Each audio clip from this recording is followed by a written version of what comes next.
Ok,អញ្ចឹងក្នុងវីដេអូមួយនេះគឺជាវីដេអូដែលយើងនឹងរៀនតាក់ទងអំពី framework web framework មួយដែលយើងឲ្យឈ្មោះថា Django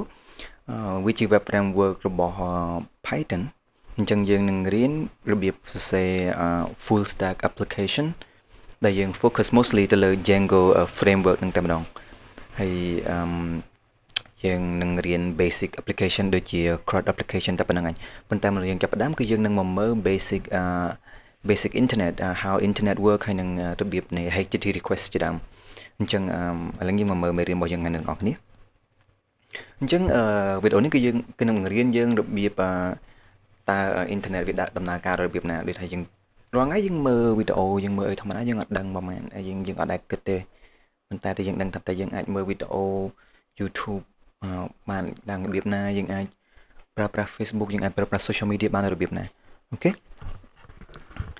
អញ្ចឹងយើងដឹងហើយថា internet គឺវា connect ទៅវិញទៅមកជាលក្ខណៈយើងហៅថាphysical វាមាន physical infrastructure វាមិនមែនដូចអ្វីយើងគិតថា cloud computing គឺពពកហោះអីចឹងឯងអញ្ចឹងវាជាលក្ខណៈវាមាន physical infrastructure របស់វាដែលវា maintain ដើម្បីឲ្យយើងអាច communicate ដើម្បីឲ្យយើងអាចប្រើប្រាស់ internet នឹងបាន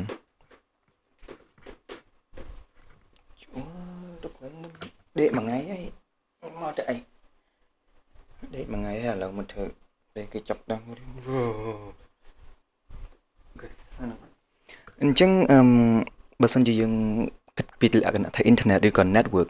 នៅពេលដែល computer ពីរផ្ទាល់ជាប់គ្នាគឺយើងអាចហៅថាជា network បានហើយយើងអាចហៅថាជា local network ប៉ុន្តែពាក់ព័ន្ធជាមួយនឹង internet មួយនេះគឺយើងហៅថា WAN wide area network គឺជាលក្ខណៈថានៅពេលដែល computer ច្រើនមែនតើជុំវិញពិភពលោកគឺ connect ជាមួយគ្នាហើយអាចទំនាក់ទំនងគ្នាបានអញ្ចឹងយើងមានដូចជា cable ប្រភេទខ្សែដែលគេរត់នៅក្នុងបាតសមុទ្រដើម្បីឆ្លងទ្វីបដើម្បីឲ្យយើងអាចប្រើប្រាស់អ៊ីនធឺណិតបានដើម្បីឲ្យយើងមានការទំនាក់ទំនងជាមួយម៉ាស៊ីនផ្សេងទៀតនៅលើបណ្ដាញ network របស់យើងហ្នឹងហើយយើងមានដូចជាខ្សែនៅលើដីហើយកប់ក្រោមដីឬក៏ហោះគេបោះហោះតាមមួយខ្សែភ្លើងខ្សែហ្នឹងគឺយើងឃើញដូចគ្នាហើយនេះគឺជា map មួយដែលយើងអ្នកខ្លះធ្លាប់បានឃើញថាជាប្រព័ន្ធខ្សែអ៊ីនធឺណិតដែលយើងប្រើប្រាស់រាល់ថ្ងៃនេះគឺយើងឃើញកន្លែងខ្លះគឺគេវាដើរតាមលក្ខណៈថាឆ្លងមហាសមុទ្រអីចឹងណាហើយកន្លែងខ្លះគឺឆ្លងដីឆ្លងអីធម្មតាចឹងដើម្បីភ្ជាប់អញ្ចឹងហើយជាហេតុផលដែលយើងអាចប្រើប្រាស់ថា Facebook គឺជាក្រុមហ៊ុនរបស់អាមេរិកអញ្ចឹងអាមេរិកនៅខាងនេះហើយដែលយើងនៅខ្មែរយើងអាចប្រើប្រាស់បានហើយគឺវាមានល្បឿនលឿនមែនតើអញ្ចឹងក្នុងវីដេអូនេះគឺយើងនឹងឃើញការ request របស់វាតើវារបៀបម៉េចគឺចំណាយពេលយូរប៉ុណ្ណាអញ្ចឹងឥឡូវយើងមកមើលភាសាដែល computer មួយនិយាយទំនាក់ទំនងគ្នាដូចយើងនិយាយភាសាខ្មែរពេលខ្លះយើង communicate ជាលក្ខណៈភាសាអង់គ្លេសអីចឹងតោះប៉ុន្តែតើ computer វាទំនាក់ទំនងដោយរបៀបអីនិយាយទៅវីដេអូនេះគឺយើងមិនចូលជាលក្ខណៈជ្រៅពេកតាក់ទងជាមួយនឹង IP DNS អីច្រើនទៀតទេប៉ុន្តែយើងនឹង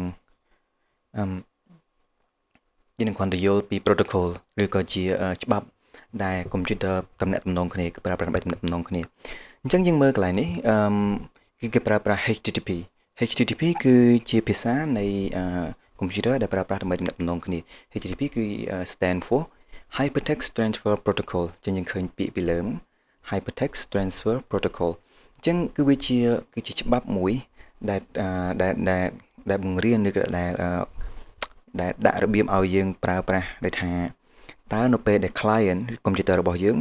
ហើយនឹង server computer របស់ណាគេម្នាក់ដែលទុក file ដែលយើងចង់បានហ្នឹងឲ្យទំនាក់ទំនងគ្នាដោយរបៀបណាចេះពេលខ្លះយើងឃើញពេលយើងបើក internet យើងឃើញ HTTPS ឬក៏លេខរូបចាក់សោមួយហ្នឹងអាហ្នឹងគេហៅ secure HTTP ហើយ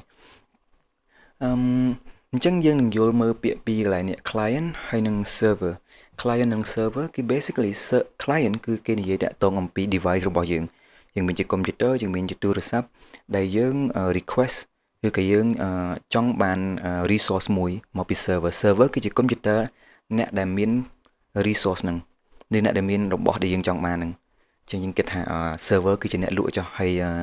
client គឺជាយើងអ្នកទិញចុះអញ្ចឹងយើងចង់បានអីគេពីអ្នកលក់យើងនិយាយជាមួយគេខ្ញុំចង់បាននេះខ្ញុំចង់បាននោះអញ្ចឹងគេឲ្យយើងមកតាមនឹងមកអញ្ចឹងគឺដូចគ្នា client គឺចង់បានអីអញ្ចឹងគឺ client ត្រូវតែនិយាយជាមួយ server ហ្នឹងហើយ server ហ្នឹងគឺមាន specific របស់វា server សម្រាប់ YouTube server សម្រាប់ Facebook អាហ្នឹងបើយើងចង់ទៅ YouTube យើងទៅ server YouTube ហ្នឹងដូចថាបើយើងចង់ទិញត្រីយើងទៅនិយាយជាមួយអ្នកលក់ត្រីបើយើងចង់ទិញផ្លែឈើយើងទៅនិយាយមួយអ្នកលក់ផ្លែឈើអញ្ចឹងយើងគិតមើលថា server គឺជារបៀបអញ្ចឹងគឺអ្នកដែលយើងចង់បាន resource អីមួយយើងនិយាយទៅម្នាក់ហ្នឹងអូខេ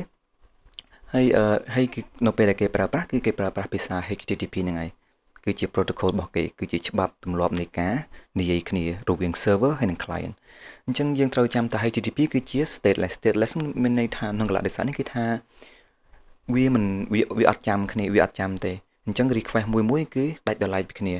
អញ្ចឹងមានន័យថាបើសិនជាយើងឲ្យឈ្មោះរបស់យើងនៅក្នុង request ទី1 request ទី2គឺវាអត់ចាំឈ្មោះរបស់យើងទេដោយសារវាអត់បានផ្ទុកទិន្នន័យអីទេ stateless គឺនៅពេលដែល communication នឹង close ហើយ request នឹង close done ហើយ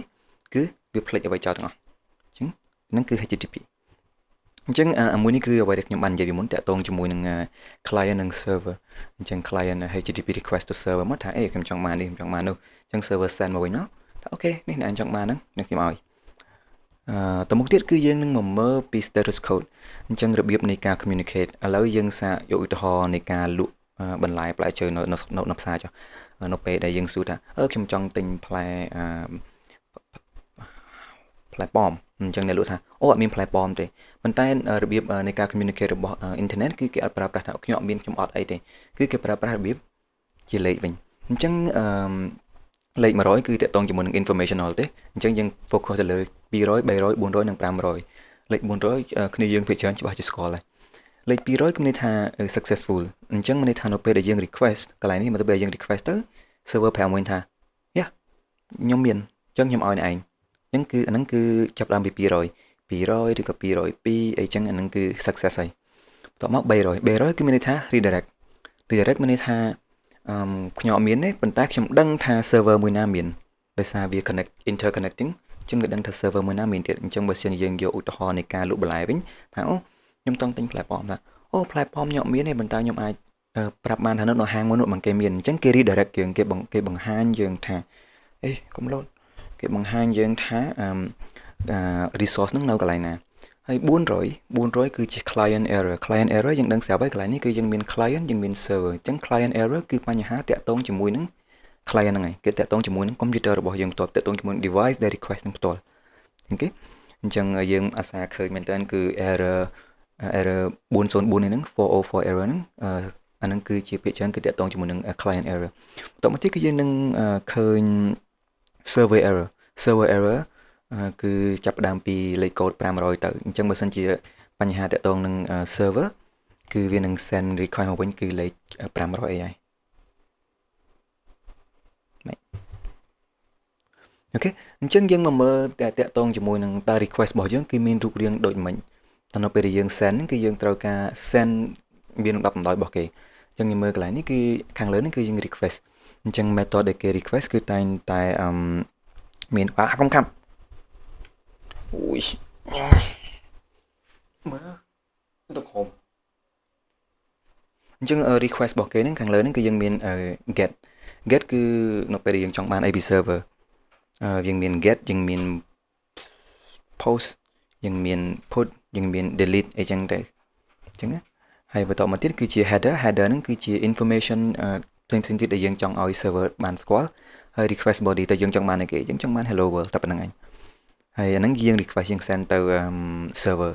បន្ទាប់មក server អាច respond ទៅវិញគឺយើងឃើញ status line គឺថាអូខេអ្នកចង់បានអីគេអ្នកចង់បាន hello អូខេខ្ញុំឲ្យ hello 200 done 200អូខេ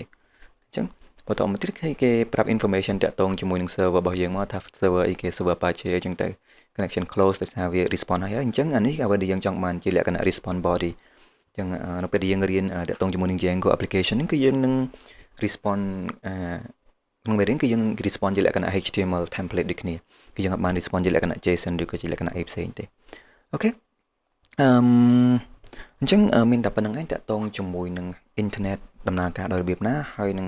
យើងនឹងយល់ពី HTTP request response ដូចគ្នាដែរអញ្ចឹងគឺវាអត់សូវជាសាមញ្ញប៉ុន្មានដោយសារយើងអត់ចង់ចូលស៊ីជម្រៅដោយសារយើងចង់ focus ទៅលើការ build web application តែប៉ុណ្្នឹងឯងយើងគ្រាន់តែយល់ថា internet គឺវាមាន physical infrastructure របស់វាមានខ្សែមាន router មាន switch មាន cable fiber optic អីផ្សេងៗរបស់វាចឹងទៅ